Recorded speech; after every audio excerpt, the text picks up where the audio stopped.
You, John Fitzgerald Kennedy, do solemnly swear. I, John Fitzgerald Kennedy, do solemnly swear. That you will faithfully execute the office of President of the United States. That I will faithfully execute the office of President of the United States. And will, to the best of your ability. And will, to the best of my ability. Preserve, protect, and defend the Constitution of the United States. Preserve, protect, and defend the Constitution of the United States. So help you God. So help me God.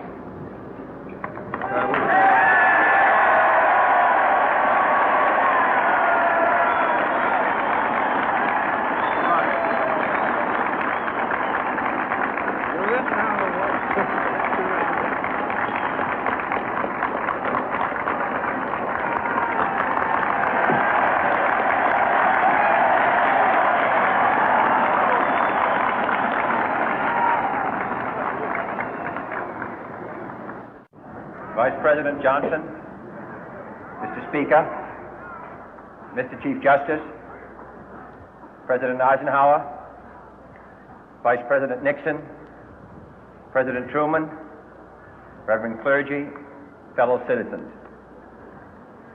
We observe today not a victory of party, but a celebration of freedom, symbolizing an end as well as a beginning, signifying renewal as well as change. For I have sworn before you and Almighty God the same solemn oath our forebears prescribed nearly a century and 3/4 ago.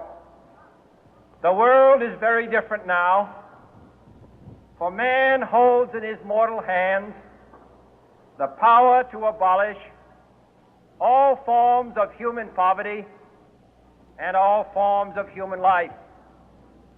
And yet the same revolutionary beliefs for which our forebears fought are still at issue around the globe. The belief that the rights of man come not from the generosity of the state, but from the hand of God. We dare not forget today that we are the heirs of that first revolution.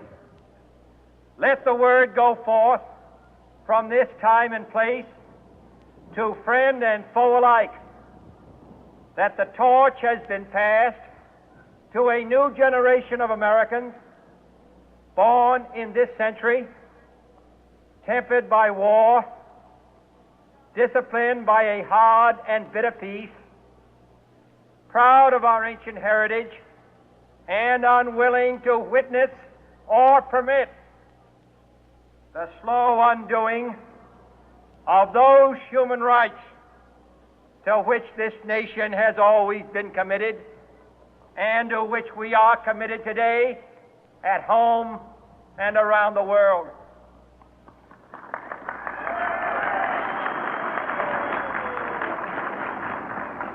Let every nation know, whether it wishes us well or ill, that we shall pay any price, bear any burden, meet any hardship, support any friend, oppose any foe to assure the survival and the success of liberty.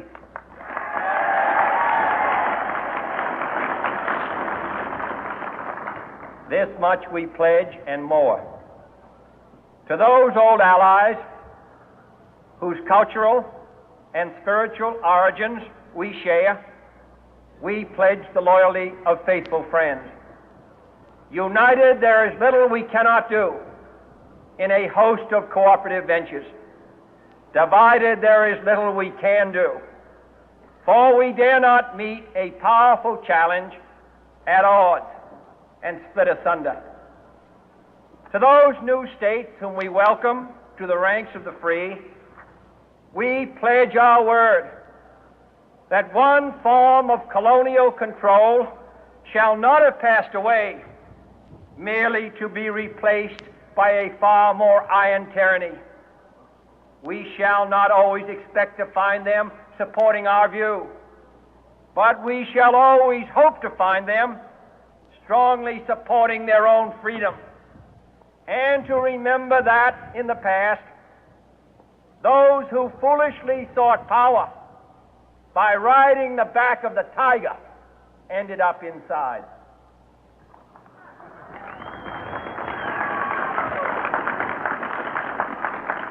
To those people in the huts and villages of half the globe struggling to break the bonds of mass misery, we pledge our best efforts to help them help themselves for whatever period is required, not because the communists may be doing it, not because we seek their votes, but because it is right. If a free society cannot help the many who are poor, it cannot save the few who are rich.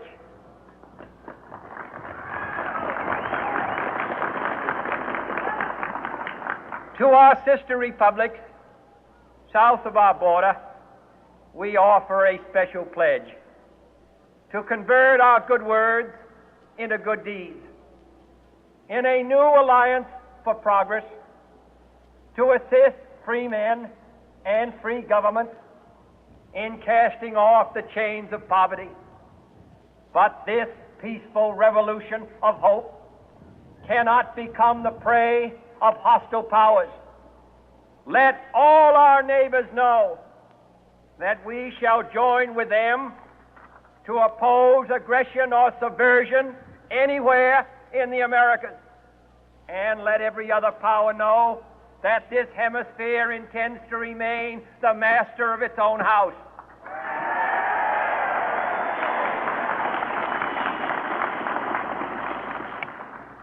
To that world assembly of sovereign states, the United Nations, our last best hope, in an age where the instruments of war have far outpaced the instruments of peace, we renew our pledge of support to prevent it from becoming merely a forum for invective, to strengthen its shield of the new and the weak, and to enlarge the area in which its writ may run.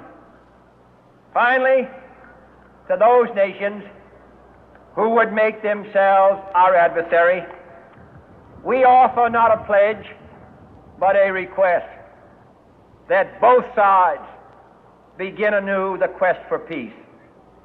Before the dark powers of destruction, unleashed by science, engulf all humanity in planned or accidental self-destruction, we dare not tempt them with weakness, for only when our arms are sufficient beyond doubt can we be certain beyond doubt that they will never be employed. But neither can two great and powerful groups of nations take comfort from our present course, both sides overburdened by the cost of modern weapons, both rightly alarmed by the steady spread of the deadly atom, yet both racing to alter that uncertain balance of terror that stays the hand of mankind's final war. So let us begin anew, remembering on both sides that civility is not a sign of weakness, and sincerity is always subject to proof. Let us never negotiate out of fear, but let us never fear to negotiate.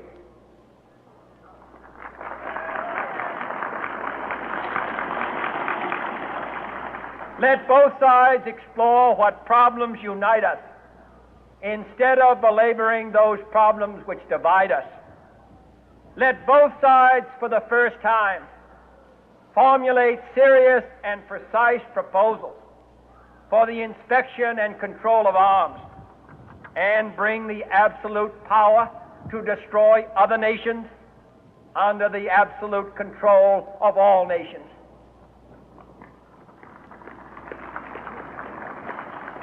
Let both sides seek to invoke the wonders of science instead of its terrors.